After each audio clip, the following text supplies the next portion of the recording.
చూస్తున్నాం. నల్గొండలో graduate MLC ఉప ఎన్నిక కౌంటింగ్ రెండో రోజు కొనసాగుతుంది. అధికారులు రౌండ్ల వారీగా ఫలితాలను వెల్లడిస్తుండగా తాజాగా రెండో రౌండ్ ఫలితాలు వెల్లడయ్యాయి. రెండో రౌండ్ ముగిసేసరికి కాంగ్రెస్ అభ్యర్థి తీన్మార్ మల్లన్న ముందంజలో ఉన్నారు.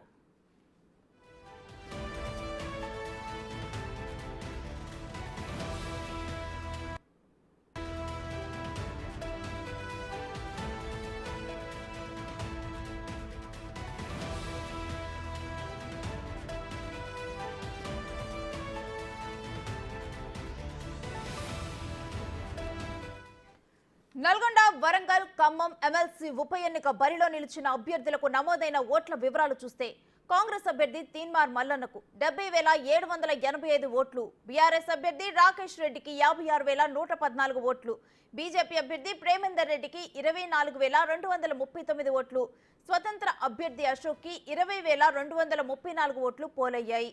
మొత్తం రెండు రౌండ్లు ముగించేసరికి కాంగ్రెస్ అభ్యర్థి తీన్మార్ మల్లన్న 14,761 ఓట్ల మెజారిటీలో ఉన్నారు.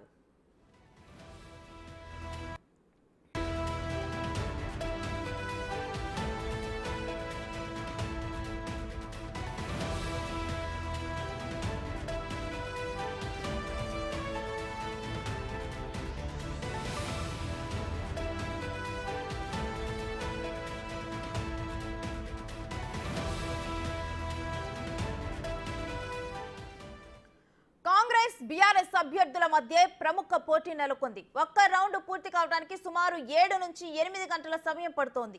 ఇప్పటి వరకు 1,92,277 ఓట్ల లెక్కింపు పూర్తయింది.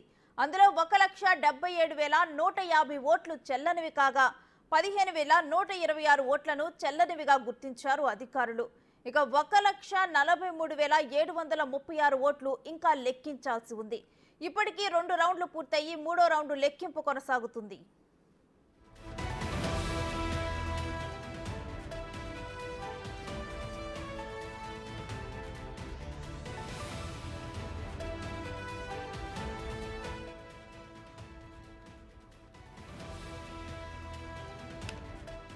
నల్గొండలో గ్రాడ్యుయేట్ ఎమ్మెల్సీ ఉప ఎన్నిక కౌంటింగ్ రెండవ రోజు కొనసాగుతుంది. అధికారులు రౌండ్ల వారీగా ఫలితాలు వెల్లడిస్తూ ఉండగా తాజాగా రెండో రౌండ్ ఫలితాలు వెల్లడయ్యాయి. రెండో రౌండ్ ముగిసేసరికి కాంగ్రెస్ అభ్యర్థి తీన్మార్ మల్లన్న ముందంజలో ఉన్నారు.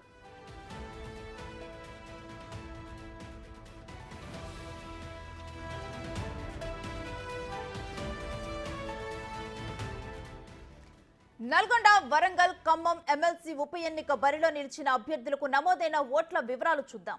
కాంగ్రెస్ అభ్యర్థి తీన్మార్ మల్లన్నకు 70,785 ఓట్లు, బీఆర్ఎస్ అభ్యర్థి రాకేష్ రెడ్డికి 56,114 ఓట్లు, బీజేపీ అభ్యర్థి ప్రేమేందర్ రెడ్డికి 24,239 ఓట్లు, స్వతంత్ర అభ్యర్థి అశోక్కి 20,234 ఓట్లు పోలయ్యాయి.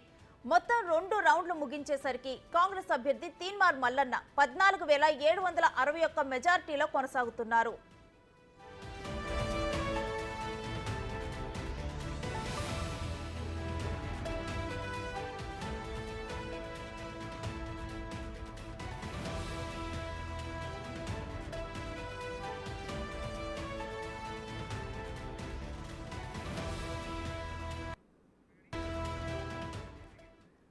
ఇక ఇదే అంశానికి సంబంధించి లైవ్ డీటెయిల్స్ మా ప్రతినిధి పుల్లారావు అందిస్తారు.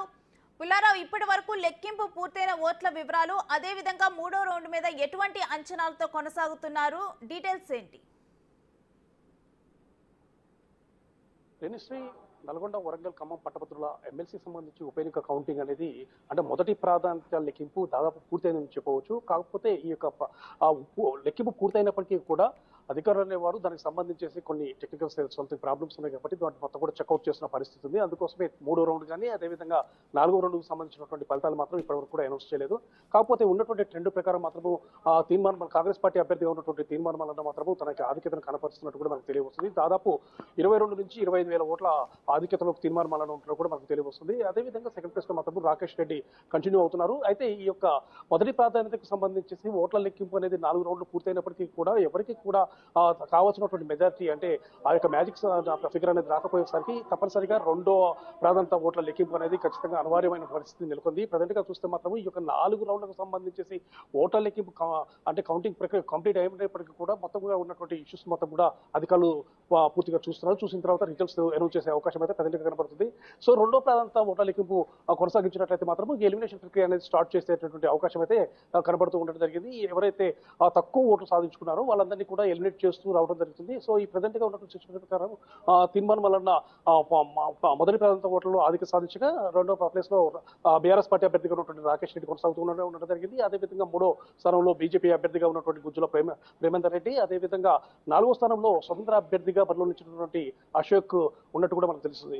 సో ఈ విధంగా 52 మంది అభ్యర్థులు బరిలో నిలిచారు కాబట్టి ఈ యొక్క 52 మంది అభ్యర్థుల్లో లిస్ట్ గా ఉన్నటువంటి వ్యక్తులకు కూడా సెకండ్ ప్రాధాన్యత ఓట్ల ప్రకారము ఎలిమినేట్ చేస్తూ వస్తూ ఉండటం జరుగుతుంది. దానిలో భాగంగా చివరికి ఉన్నటువంటి అంటే 3, 4 స్థానాల్లో ఉన్నటువంటి అశోక్, అదేవిధంగా బీజేపీ అభ్యర్థిగా ఉన్నటువంటి ప్రేమేందర్ రెడ్డి ఓట్లను కూడా ఎలిమినేట్ చేస్తూ అంటే రెండో ప్రాధాన్యత వాళ్ళకి పడ్డ ఓట్లలో రెండో ప్రాధాన్యత ఓట్లు అనేవి ఎవరికి పడ్డాయనే విషయాన్ని కూడా రెండో ప్రాధాన్యత ఓట్లలో వాళ్ళకు అంటే మొదటి అభ్యర్థికి కలపడం జరుగుతుంది. సో ఆ విధంగా రెండో ప్రాధాన్యత ఓట్ల లెక్కింపు అయిపోయినప్పటికీ కూడా మ్యాజిక్ ఫిగర్ అంటే 50% +1 ఓటు ఎవరైతే సాధిస్తారో వారిని విజేతగా ప్రకటిస్తారు. ఒకవేళ రెండో ప్రాధాన్యత కూడా 50+% సాధించిన పక్షంలో మాత్రము మూడో ప్రాధాన్యత ఓట్లను కూడా లెక్కించే అవకాశం అయితే కనబడుతుంది. సో ఈ ప్రక్రియ మొత్తం కూడా రేపు కూడా కొనసాగే అవకాశం అయితే స్పష్టంగా కనబడుతూ ఉండడం జరిగింది.